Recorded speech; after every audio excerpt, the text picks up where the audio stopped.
Hello everyone, welcome back to my channel. This is Priyanshu. तो आज हम पढ़ने वाले हैं क्लास 12th बायोलॉजी का लाइफ साइकिल ऑफ प्लाज्मोडियम। तो लाइफ साइकिल ऑफ प्लाज्मोडियम को आप मलेरिया की लाइफ साइकिल भी कह सकते हो।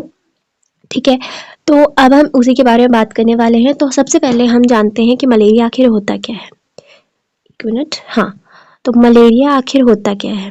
तो मलेरिया एक इन्फेक्शियस डिसीज है। इन्फेक्शियस डिसीज है, क्या है? Infectious disease. मलेरिया एक इन्फेक्शियस डिसीज है। ठीक है, ये मलेरिया हमारी बॉडी में होता है। अधिकतर आप लोगों के आसपास भी बहुत लोग होंगे, फैमिली में होगा, चाहे आप किसी को जानते होंगे, उन लोगों को भी कभी ना कभी मलेरिया हुआ ही होगा। क्योंकि मलेरिया कहाँ से फैलता है? मलेरिया फैलता है बारिशों में। सबसे ज्यादा बोलते हैं कि बारिशों में कपड़े ढंग से पहना करो या सुथरे कपड़े पहना करो। जनरली बारिश में तो ये चीजें अच्छी तरह बिल्कुल बोला ही जाता है, या आप लोग खुद से भी करते होगे। क्यों बारिश में ही क्यों मतलब मलेरिया के फैलने का इतना ज़्यादा मतलब वो रहता है कि हाँ, बारिश में ही फैल सकता है। इसलिए क्योंकि बारिश में क्या होता है ना कि पानी जहाँ पे भी स्टैंडिंग वाटर जहाँ पे भी है, वहाँ पे मच्छर, मलेरिया मतलब मलेरिया नहीं, मॉस्किटो या ऐसे जो इंसेक्ट्स हैं वो अपने आप ही पैदा होते हैं, है ना। स्टैंडिंग वाटर है, उसमें मच्छर अपने आप ही उत्पन्न होंगे, अगर हम कहें तो आएंगे, है ना। तो ये जब आपके घर के पास, मान लो ये आपका घर है और यहाँ पे कोई स्टैंडिंग वाटर है, तो जाहिर सी बात है अगर यहाँ पे मच्छर आएंगे तो वो आपके घर जरूर आएंगे, और घर में आएंगे तो आपको काटेंगे, और आपको काटेंगे तो आपको बीमारियां होगी, और बीमारियां होंगी तो दैट इज कॉल्ड मलेरिया। ठीक है, तो हमने ये तो जान लिया कि मलेरिया क्या है। अब हम बात करते हैं कि आखिर इस मलेरिया को फैलाने वाले पैथोजन का नाम क्या है। तो पैथोजन का नाम है प्लाज्मोडियम। क्या नाम है? प्लाज्मोडियम नाम है हमारे इस पैथोजन का, यानी कि ये हमारा कॉजेटिव एजेंट, इसी की वजह से मलेरिया होता है। ठीक है, यही एक प्लाज्मोडियम है जिसकी वजह से हमें मलेरिया होता है। अब आखिर ये पैथोजन खुद से तो चला जाता नहीं है ना, किसी की बॉडी में खुद से चला नहीं, मैं जाने वाला हूँ आज, ऐसा तो होने वाला नहीं है। तो इस फैलाने के लिए एक वेक्टर की जरूरत पड़ती है, उस वेक्टर का नाम क्या है? वेक्टर का नाम है फीमेल एनोफिलीज। क्या नाम है? Female anopheles. Female anopheles, this is a mosquito, female mosquito है जो कि इस मलेरिया को फैलाती है। कॉजेटिव एजेंट अगर आपसे कोई पूछता है या आपके एग्जाम में आता है तो आप क्या बोलोगे? कॉजेटिव एजेंट है हमारा प्लाज्मोडियम, और जो ट्रांसमिटिंग एजेंट है यानी वेक्टर जो है वो हमारा फीमेल एनोफिलीज। ओके, अब मैंने आपको ये तो बता दिया कि फीमेल एनोफिलीज मॉस्किटो होता है, लेकिन आप मुझे कमेंट सेक्शन में ये बताओगे कि फीमेल एनोफिलीज जब मॉस्किटो है तो ये कौन से फाइलम में आता है? मुझे कमेंट में जरूर बताना। अब हमने यहाँ तक तो देख लिया कि मलेरिया क्या है, उसका पैथोजन क्या है, उसका वेक्टर क्या है। अब हम बात करते हैं कि इस पूरे लाइफ साइकिल ऑफ प्लाज्मोडियम में, लाइफ साइकिल ऑफ मलेरिया में कितने होस्ट होते हैं। तो यहाँ 2 होस्ट होते हैं। ठीक है, मतलब ये जो पूरा डिसीज है ये किस तरह से फैलता है उसके लिए कितने होस्ट की जरूरत पड़ती है, हम उसकी बात कर रहे हैं। तो यहाँ 2 होस्ट की जरूरत पड़ती है। प्राइमरी सेकेंडरी आप उसमें मत पढ़ो। सबसे पहले हम देखते हैं 2 होस्ट होते हैं। एक होता है ह्यूमन, दूसरे होते हैं फीमेल एनोफिलीज। ठीक है, ये हमारे 2 वेक्टर्स, सॉरी 2 होस्ट। अब ये हमारे 2 होस्ट हैं। अब इसमें क्या होता है कि ह्यूमन में एसेक्सुअल रिप्रोडक्शन होती है, यानी प्लाज्मोडियम जिस तरह से अगर ह्यूमन में जब चला जाता है तो ये पूरी मतलब इसमें ह्यूमन में कौन सी प्रोसेस होती है हम उसके बारे में बात कर रहे हैं। तो एसेक्सुअल रिप्रोडक्शन होती है, लेकिन हाँ, सेक्सुअल रिप्रोडक्शन स्टार्ट हो जाती है। ठीक है, सेक्सुअल रिप्रोडक्शन स्टार्ट हो जाती है, लेकिन एसेक्सुअल रिप्रोडक्शन कंप्लीट हो जाती है। उसी तरीके से फीमेल एनोफिलीज में सेक्सुअल रिप्रोडक्शन कंप्लीट हो जाती है। अभी मैं जो बोल रही हूँ शायद अगर आप पहली बार पढ़ रहे हो तो बिल्कुल समझ नहीं आने वाली है, लेकिन हाँ, अभी मैं इसके बाद जो प्रोसेस पूरी तरीके से बताऊंगी तो वो आपको अच्छे से समझ में आएगा। तो अभी आप इसको लिख लो और उसे रखो। अभी हम इसके बाद पढ़ेंगे, उसको देखने के बाद आपको वो प्रोसेस अच्छे से समझ में आ जाएगा कि मैं आखिर अभी किस बारे में बात कर रही हूँ। तो अब हम बात करते हैं प्लाज्मोडियम के बारे में। तो प्लाज्मोडियम जो है, प्लाज्मोडियम की 60 स्पीशीज होती हैं। ठीक है, 60 स्पीशीज़ होती हैं, लेकिन उसमें से मलेरिया फैलाने वाले ये 4 स्पीशीज़ ही हैं। तो इन 4 स्पीशीज़ में से कौन कौन से हैं? Plasmodium vivax, Plasmodium oven, Plasmodium falciparum and Plasmodium malariae. तो ये है हमारे प्लाज्मोडियम के 4 स्पीशीज़ जो कि मलेरिया फैलाते हैं। ये चारों ही मलेरिया फैलाते हैं, लेकिन इसमें से सबसे ज़्यादा डेंजरस, यानी अगर हम कहें तो जो सीरियस होता है, जो सीरियस मलेरिया फैलाता है या मैलिग्नेंट मलेरिया हम जिसे कहें तो वो है हमारा प्लाज्मोडियम फैल्सीपैरम। अब इन तीनों में से सबसे ज़्यादा अजीब सा नाम, बड़ा सा नाम, तो वो तो फैल्सीपैरम ही लग रहा है ना। तो फैल्सीपैरम आप इससे याद कर सकते हो कि फैल्सीपैरम सबसे बड़ा वर्ड है, तो ये सबसे ज़्यादा डेंजरस होगा, सीरियस होगा, है ना, मलेरिया के लिए। तो हमने ये तो देख लिया कि आखिर इस प्लाज्मोडियम में से कौन सा प्लाज्मोडियम मलेरिया फैलाता है।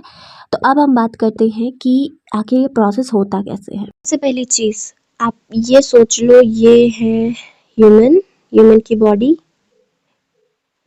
और ये है मॉस्किटो की बॉडी। मॉस्किटो यानी कौन? Female anopheles. तो अब क्या होता है ना कि जैसे कि मान लो यहाँ पे तो यहाँ पे क्या है कि सबसे पहले ह्यूमन को किसी फीमेल एनोफिलीज ने काटा, सपोज, ठीक है, कि सबसे पहले ह्यूमन को किसी फीमेल एनोफिलीज ने काट दिया। अब काटते टाइम पे ना वो कुछ ऐसे चीज़ ह्यूमन के बॉडी में डालेगी जो चीज़ पूरे बॉडी में फैलेगी। तो वो कौन सी चीज़ है? वो चीज़ है स्पोरोजोइट्स। नाम बिल्कुल भूलना मत, अच्छे से याद रखो। क्या है वो? स्पोरोजोइट्स। स्पोरोजोइट्स फीमेल एनोफिलीज कहाँ डालेगी? ह्यूमन की बॉडी में डालेगी काटते वक्त। जब वो अपना फीमेल ह्यूमन के बॉडी से जब वो ब्लड सक कर रही होगी, तब जो फीमेल एनोफिलीज है स्पोरोजोइट्स उसकी बॉडी में डाल देगी। अब ये स्पोरोजोइट्स जो हैं वो स्पोरोजोइट्स जाएंगे लीवर में। कहाँ जाएंगे? लीवर में। अब लीवर में कौन से सेल्स होते हैं? हिपैटिक सेल्स होते हैं, ठीक है, हिपैटिक सेल्स होते हैं।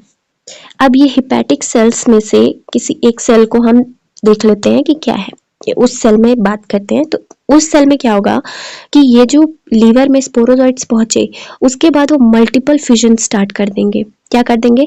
मल्टीपल फिजन स्टार्ट कर देंगे, एसेक्सुअल रिप्रोडक्शन करना स्टार्ट कर देंगे। एसेक्सुअल रिप्रोडक्शन करना स्टार्ट कर देंगे तो कौन सी एसेक्सुअल रिप्रोडक्शन? मल्टीपल फिजन करना स्टार्ट कर देंगे। अगर हम इसे थोड़ी और स्टैंडर्ड लैंग्वेज में बोले तो मल्टीपल फिजन को कहते हैं सिजोगनी कहते हैं, ठीक है, सिजोगनी कहते हैं। अब ये यहाँ पे मल्टीपल फिजन कर लिया और अपना जो नंबर था वो बढ़ा लिया, स्पोरोजोइट्स का नंबर बढ़ गया, बहुत सारे स्पोरोजोइट्स होंगे। अब बहुत सारे स्पोरोजोइट्स होंगे तो जो हिपैटिक सेल्स में जो जगह है वो फट जाएगी।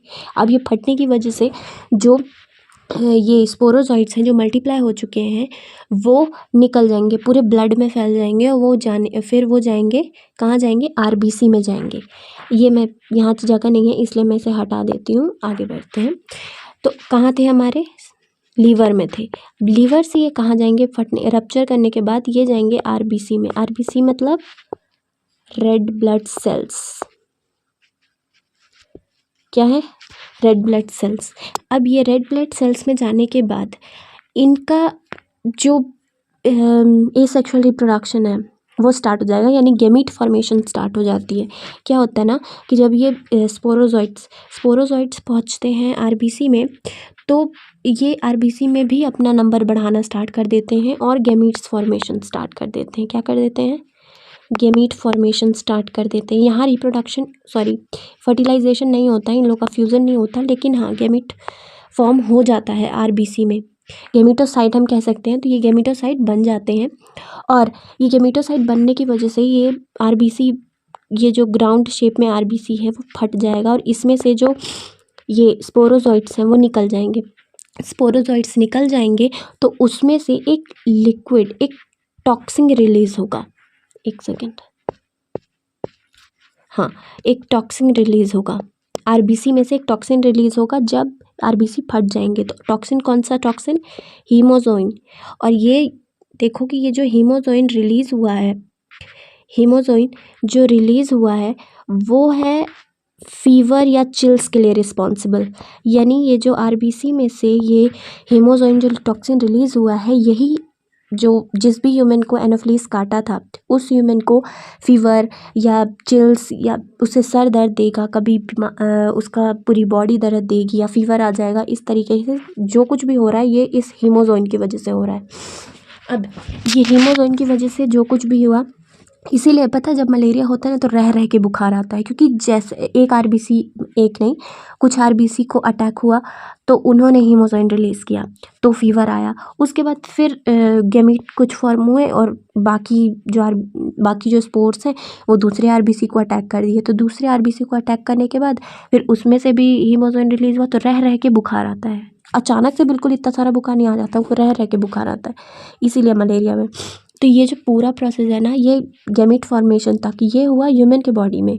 अब जो दूसरा इसके बाद जो सेक्सुअल रिप्रोडक्शन होगा वो होगा मॉस्किटो की बॉडी में, यानी एनोफिलीज की बॉडी में। एनोफिलीज की बॉडी में ये प्रोसेस होगा। तो क्या होगा कि ये जो गैमीटोसाइट यानी हम गैमीट कह सकते हैं। तो ये जो गैमीट है वो पहुँचे कहाँ पहुँचे, mid gut of anopheles. Mid gut यानी स्टमक में पहुँचे, ठीक है। ये स्टमक में पहुँचने के बाद ये जो गैमीट्स हैं वो उनका फ्यूजन हो जाता है। क्या हो जाता है? फ्यूजन हो जाता है तो ये स्पोरोजॉइट्स में फॉर्म हो जाते हैं। मैच्योर होने के बाद स्पोरोजॉइट्स बन जाते हैं, ठीक है। अब ये स्पोरोजॉइट्स बन जाते हैं तो जब ये बन जाते हैं तो ये चले जाते हैं एनोफिलीज के माउथ में। कहाँ चले जाते हैं? माउथ में, यानी सलाइवा में। और सलाइवा, और जब एनोफिलीज ने काटा था तब अपना सलाइवा ह्यूमन के बॉडी में रिलीज़ किया था। इसी वजह से जो स्पोरोजॉइट्स हैं वो सलाइवा में प्रेजेंट थे, इसी वजह से उसे मतलब ये मलेरिया फैला। तो ये प्रोसेस होने के बाद ये सलाइवा में पहुंच जाता है। तो ये था पूरा प्रोसेस, ठीक है। ये पूरा प्रोसेस था कि आखिर प्लाज्मोडियम लाइफ साइकिल होता कैसे है।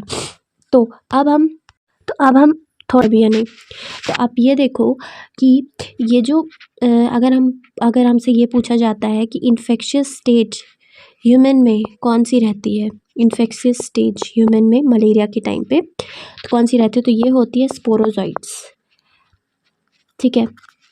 यानी कि infectious stage in human that is sporozoites. और जो infectious stage in Anopheles that is gametocyte, ठीक है। जो